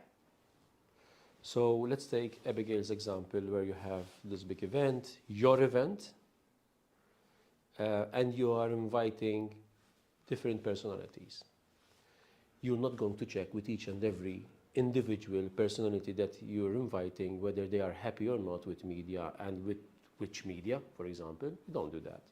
It's your event, they are guests, they are your guests, esteemed guests, yes, okay, but it's your event. So whichever media you invite, in-house media, outside media, media houses, whatever, it's your decision. So that is one kind of event. The second example is, again, the Prime Minister visiting you. For any reason, it's good to know whether they are going to invite media. If they say yes, okay, you're fine. You might have your own media persons, marketing persons as well. I will say, I will put it more of a statement, to the person that you're coordinating with. We will have our marketing or media persons as well. Just like that. Okay. I would not give him the chance to say no. Exactly. I mean, we will have our own people, our marketing people. They understand, because if they are going to invite media, it's okay for them. Now, on the other side, they can ask you, listen, can you tell us who they are? It's our marketing company, or it's someone from our marketing department, communication department, in-house, this and that. Okay, fair enough. The third example is you invited a number of ambassadors here.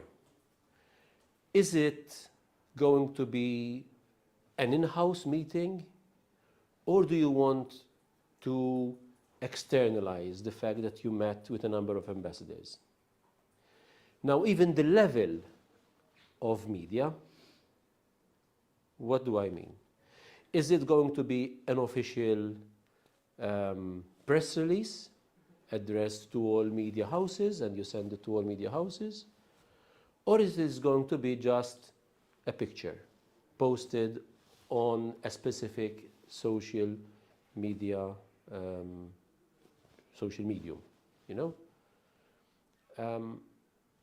So these are the questions that I will ask you to think about, So we'll be organizing the business lunch, and don't take the full exposure of the whole ambassadors, because ultimately we are investing in them.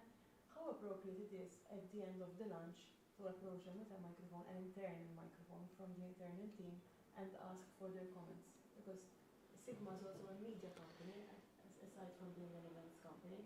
I hate surprises in this case. And So- If you're at lunch as well, maybe they are relaxing a bit at lunch.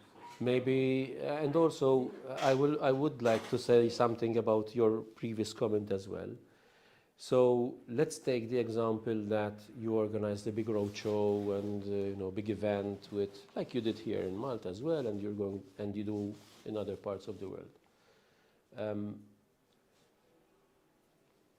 When I said you do the possible, not the impossible, because today everyone is a journalist or whatever and takes a picture of here and there. We know that.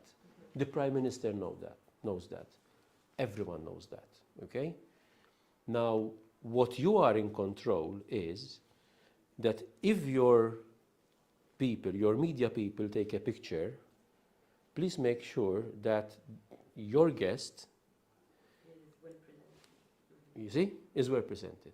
So if I have my face, all right, or I have let's say a glass of wine in my hand, avoid those pictures, because that is, you are in control of what you publish, and if you invited someone, at least you make them look nice, okay, or smart as much as possible, So you're in control of that, and that is possible that you do it.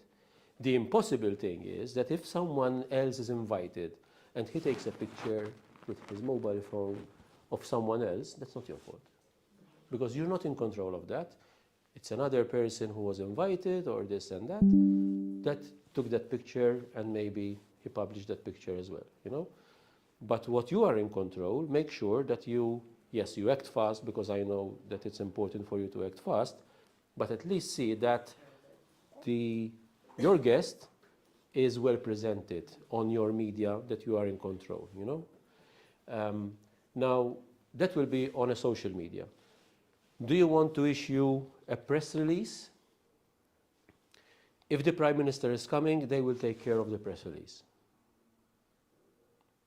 You might... With his own media. Yes. With our media, still we had that situation where we have to write the press release and run them by them also.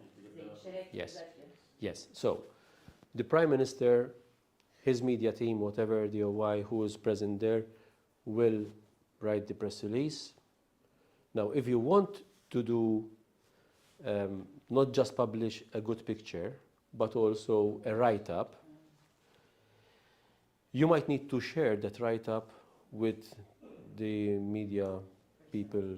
Yeah, specifically with a quote, like it's something he said. Exactly, It's very exactly, important. exactly. In the end of the day, it boils down to the relationship here. Does he respect us? Does he trust us?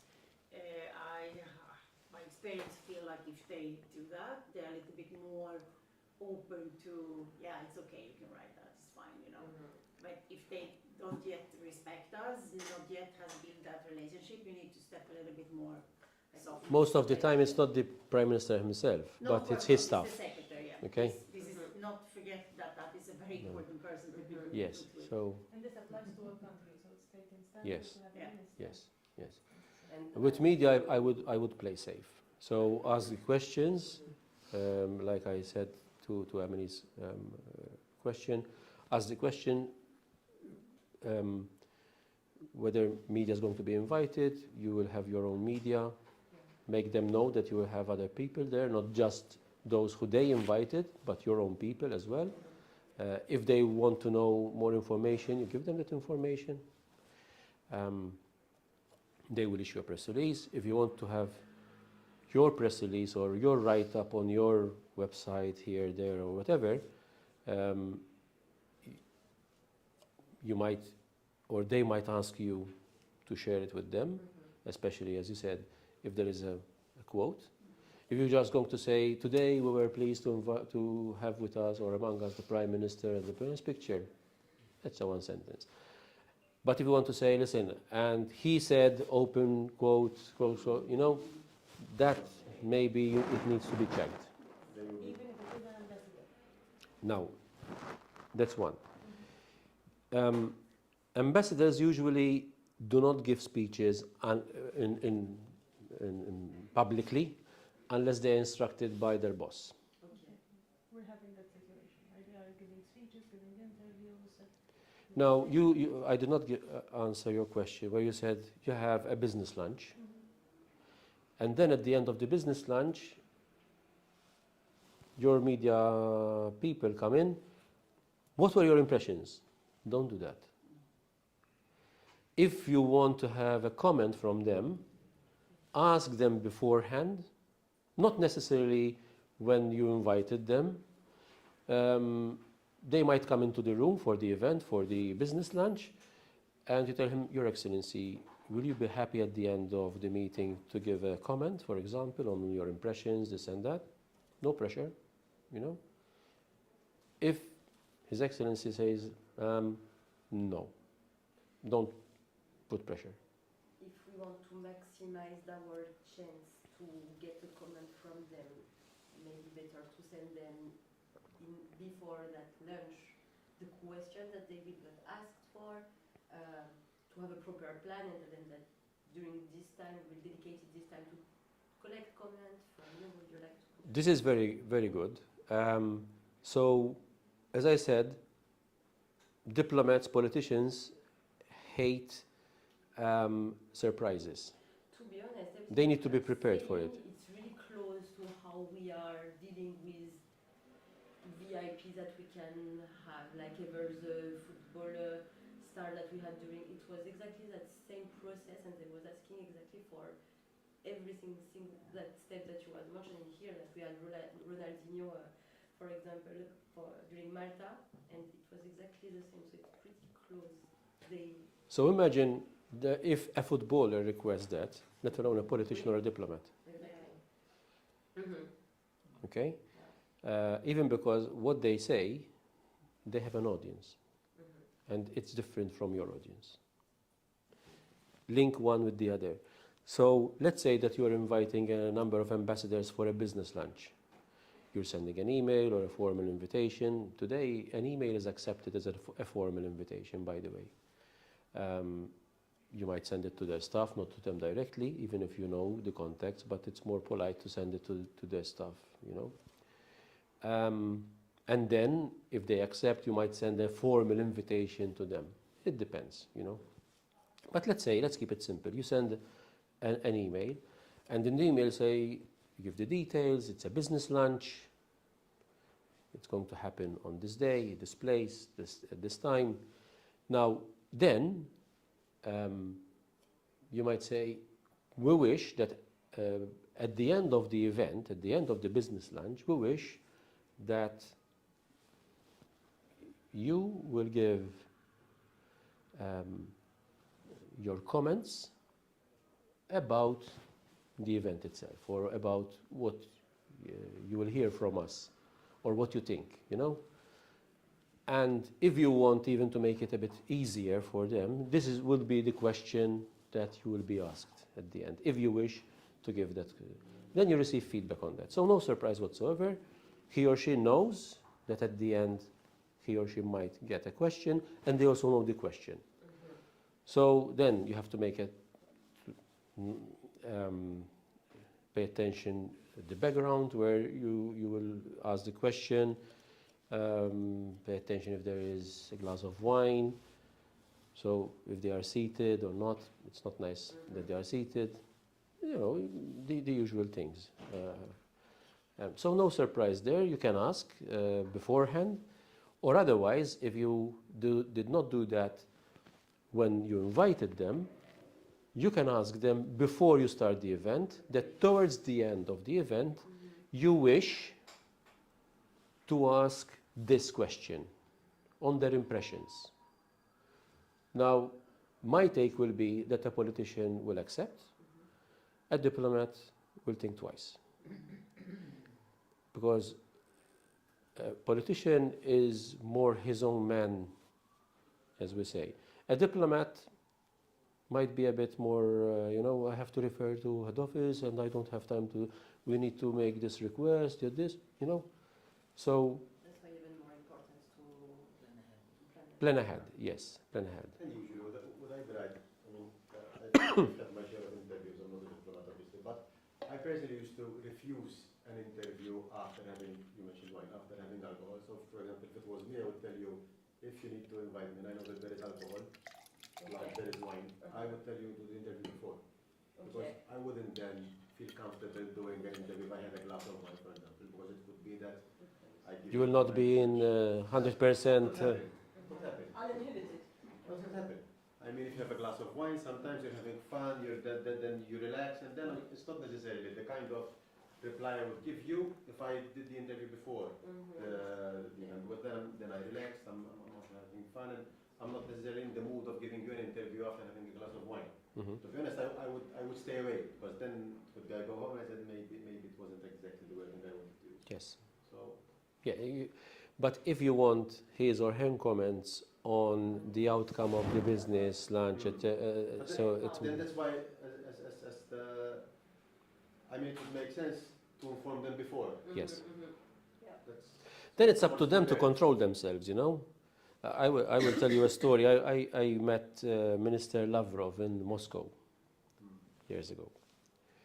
And the ambassador told me, listen, Minister, you know, because I met him also informally before, but the tradition in Moscow is that they have a small glass and they will fill it all with vodka or whatever it is. It's white, but it's not water, for sure. And from time to time, he grabs the glass to your health, and it goes all in. He told me, yes, like that. And then someone else will come and will fill it for you. It's like the Chinese. The Chinese do the same. So the Russians, the Chinese do the same. So the ambassador told me, if you're not a heavy drinker, as he is, because Lavrov drinks and keeps focused as well, pay attention. So don't drink it all. Just have a sip, and for the next one, you still have some. So then it depends on whether you can handle alcohol and to which level, But if you send the invitations to the ambassadors or to someone else, whatever their role, and you want that they give their feedback towards the end, they should know how to control themselves. So I was advised by my ambassador in Moscow at that time. So I kept that in mind, and when he started with these shots, basically I paid attention not to drink it all. I knew that he can handle alcohol. I knew that I could not handle alcohol as much as he can. So it's a good point, but if you had informed them beforehand, it's up to them to control. The possible, not the impossible,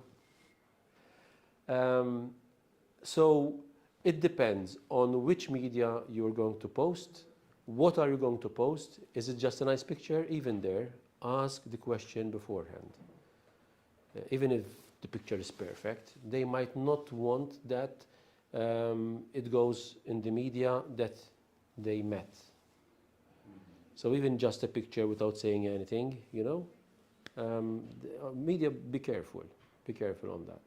Some might be a bit, averse to media. They don't, even just a picture, not let alone a quote or something like that. Okay. Gifts. Shall we give them a gift if they come to a meeting, a one-to-one meeting, or a group meeting, or whatever?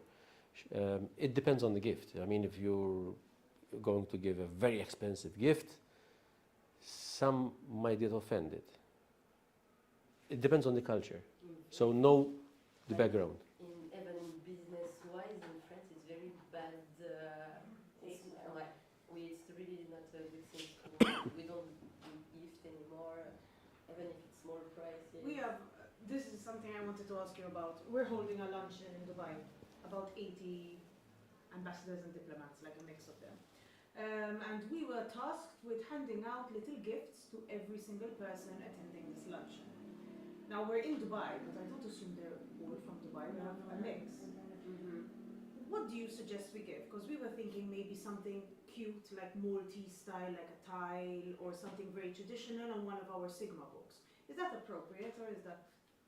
We're so stuck. We don't know what to give. So that does not cost a lot of money, that gift. No, maybe 30 per head. 25, 30. Okay, so it's not a Rolex, for example. No. Okay, I don't have a Rolex, by the way. So I did this just to make you. That's a watch rather than. So yes, so Emily, it's okay. I see it. You know. It's okay, it's something considered nice. Because then we were thinking, can we give them a Maltese liquor? But being in Dubai, No, they don't like no, liquor. no, no, Never alcohol. no, no. But not never alcohol. Never, but why no? But you said 80 people. Mm-hmm. You know all their background, the 80 people? No. Because you can have 75 people that are very happy. And 5 will be a bit like, No, but it needs to be something, as you said, like representing Malta, the Thai, or a if it's a book, Maltese theme, like March it's like books, them discover the country, you know, like somewhere, the it nice makes sense. ones. But if it's just a gift for giving a gift, it's for me. It really depends on the intention behind. yes. And it depends also how, But that's okay, because if Yes. you give a voucher, if Yes. you give a voucher for something, it's not a gift. It's an advantage that you give to the person. If you give something to discover, That's what I'm saying, like a little Maltese style, maybe with the But Sigma. this If year- if I may add, what in my previous role, what we used to give when I was at the MGA, we had these nice, I think they used to be called Malta 360. Mhm. Just Ah, yes, I know. The books. a Panoramic very nice books. book, just with beautiful scenery, photos, nice. They're huge Yeah, and they're heavy. big, very heavy, 80. very heavy, We very heavy. need 80. So Very. to travel in Malta, maybe, but to travel. But it used to be safe in terms of ultimately nobody can get offended. Yeah. It's just, But then listen, What is the gift then to represent Malta or Sigma? It depends because now you're in. Because MG are representing Malta, Yeah. but whereas I we're think Now you're you're talking receiving about- the book. I mean, Our Now- anniversary book. I so don't know, Emma wants give me to one minute. It's gaming. So, because you put a lot of good comments and questions, even the last comment, for example. So, you're in Dubai, 80 people, you don't know all their background, so play safe. What are you going to give them? Not a gift that costs a lot of money, so they will not. It will not be misinterpreted that you want to buy them, okay? And then it's the way that you explain what you're giving them. So let's imagine that you give them a Maltese style. You know, not expensive, nothing. So say, okay, Sigma, you know, it's a Maltese company, for example. I don't know how you present yourself correctly, you know. So let's say we come from Malta, is a Maltese company, or originally started as a Maltese company, and we would like that you take with you something that comes from our country or my country, you know, because you might be with your colleagues who are not Maltese, so we can, or the origins of Sigma, you know, from where they started, and it's a token for you to take home, for example. So even the way you explain the gesture that you're giving them, the gift that you're giving them, but if you have any doubts, play safe and do not give anything. Okay, and two other things that maybe we were thinking. Our CEO and our founder have 4 VIP meetings, and they asked to get a slightly larger gift for these meetings. Royalty, the sheikh. Any idea what you could give someone like that? Because I mean, like you said, you don't want to get too expensive that you're buying them, but Piece when of they're a land. sheikh, they're already super rich and everything. Yeah. I'm not sure, like, a hamper is weird, in my opinion, to give a sheikh. A hamper. No. It's weird. Like a Hamper, like box a- with, Oh, even if yeah. you don't put Yeah. alcohol. What And about Emily the tasked other one? me and her Something with more this job. Something from Medina Glass, for instance. Or a little paint, watercolor from one Exactly. local artist who's well known. Yeah, I think Is maybe that a nice gift, you think, for a sheikh, a painting, or a local glass gift? So they have everything, Yeah. That's and if fine. they don't have it, they can buy it. But Exactly. from Or Malta, take they it. would Well, it have depends. it. It depends whether they are dictators or not. Or take it, you know, instead of buying it. But by the way, in previous situation like this, we have, I've, for example, given gifts to Sheikh several times. We chosen like things that they, like from Malta, for example, like a vase with the yes, Okay. yes, Fine. yes, So, yes. That's okay.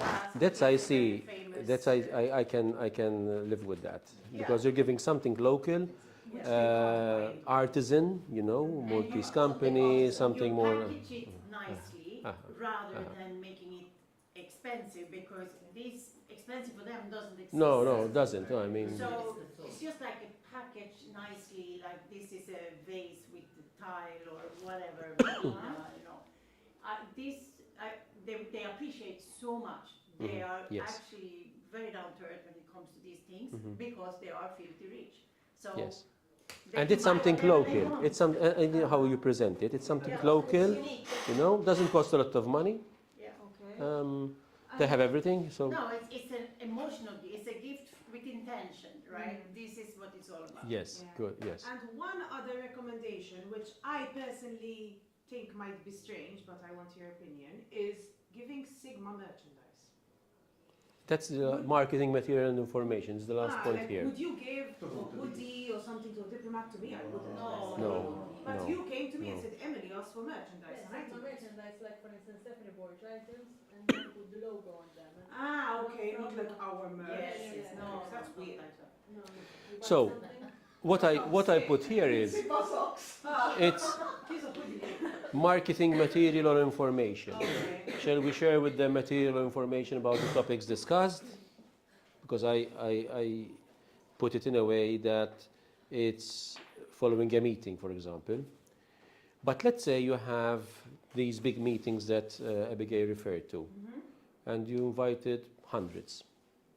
And then usually you might give, when they are leaving, usually there are bags, and they might have some things there, which can be merchandise, which can be general information on Sigma, it can be, that is something that you're giving to everyone. So whether he is the Prime Minister, maybe you don't give it to him directly, you give it to his staff. Or if you wish to give it, after all. Or to any Tom, Dick and Harry that came. They are having the same material as soon as they exit the fair or whatever, you know. Now, let's say you invited ambassadors here, you had a discussion with them, and maybe even to help them convey your message the right way, you prepare some kind of document, material, whatever, you know. Even because then, what will happen? They sit down, they take out their pen, and maybe they ask for a paper, unless you already did some kind of notepad or something on the table, and they will start scribbling down what you're going to say. You might say, listen, it's an informal discussion, we invited you here, you know, to make you aware of what we do at Sigma, we wish to collaborate with your respective countries, we want to convey this message. Yeah? At the end of the meeting, we'll give you what you need to know. So you don't need to write down during the meeting. So they will pay attention, hopefully, to what you're saying, and you know, instead of scribbling down. Personally, I would accept. I would look that at the end of the meeting, I will have something which makes me convey the message as you want to convey the message to whoever, you know. Without, so I pay attention to what you're saying rather than scribbling down and taking notes, you know, myself. You can, for example, as soon as they enter, they will find the literature that you want to share with them, nicely packed maybe, you know, and they will take it with them. So yes, I think it might be useful for you as much as for them, because if you invited them, you want to achieve your goal, that is to convey the correct message without being interpreted as they understood it. But if they have it written down here, they can share what you gave them to whom they need to report to, you know. So I will do that if I were you, okay. Now, if you give merchandise or not, that's debatable. That's debatable.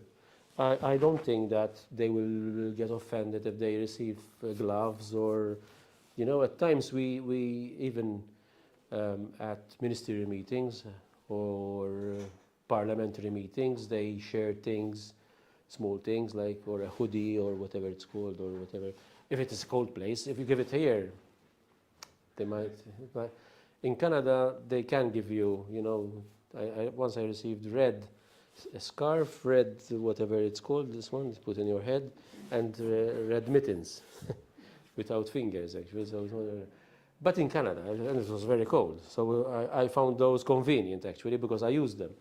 I was a bit funny with it, but never mind. How important is it to, let's say, because some of the delegates will be females, not so much among the sheikhs, but they do have wives as well. Let's say from a government diplomacy, if there is female ambassadors, should we treat them with a different gift that is more typical for a female than, or should it be a generic? So it depends. If you're giving a tie to a man, you give a scarf to a woman. Yeah. But if you're giving something, let's say the Maltese style, that is applicable for both. If you give a book, for example, as you said, the Malta 360, that is for both. If it's something more personal that you're going to use individually, I don't give a tie to a woman or a scarf to a man. No. So, you know, but that's more personal. If it's something, you know, like a book or something which is here made in Malta, and you can give it, I will give the same to everyone, irrespective of gender. Thank you. 2 hours. Yes, all right, that's Yes, we fine. can, sorry. No. This gifting and everything, you've been torturing us for like 4 weeks, and we're like, okay, now we'll ask him. No, but I mean, but if you have any doubt, because you are in another country, so even if you have a meeting here in Malta with different guests, different countries, different backgrounds, and you know that maybe giving alcohol Might be tricky. I will pay attention. Although serving alcohol in a country where alcohol is widely accepted, it's fair. If I am in a country where alcohol is not served at all, you might have a glass that usually wine is served, but they will serve you orange juice, not wine. In Dubai, for example, you might have a glass, you might not have a glass at all, a wine glass, you know.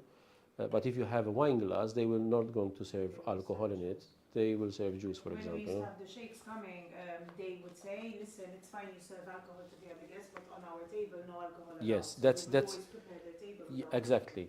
So even there, it's good that you are aware of these things. It's good that you also ask the people whether they, not if they are going to consume alcohol, because in public they will not do it. But if it is allowed to serve alcohol to other guests that have no issue with alcohol, you know, While they're in attendance. why they are in attendance. Yes, that's so. Yes, giving attention to culture, habits, and even the personal aspect, because it might be acceptable to others, but not to the sheikh. And even you have 2,000 people and the sheikh is there, you want to please the sheikh first. I hate to say it, because 1 against 2,000, but he is the most important person, and everything happens if he says so. Yeah. And you know that. You know, certain people you To be can't honest, say. all the sheikhs I met in Dubai, which is quite a few, they are surprisingly lovely. Like Yeah, they are not at all like we assume that they will be. They are so down to earth. Yes, you're right. Yeah. But Still, you need to follow. if there is only one who is not nice, Yeah. you know, so it's good No, that it's you know important him. to follow protocol, and it's Yeah. important to have a protocol for it. So. Okay. Yes, thank you very much. All right, I hope that you found Thank you it so much. interesting. I really Okay. appreciate your time. Good. Yeah. Good. Thank you very much for your time. Welcome. Thank you.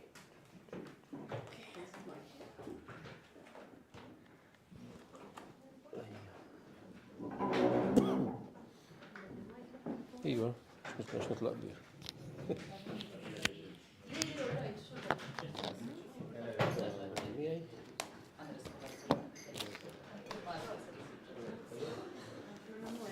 ايوه ادينا نقرا منه.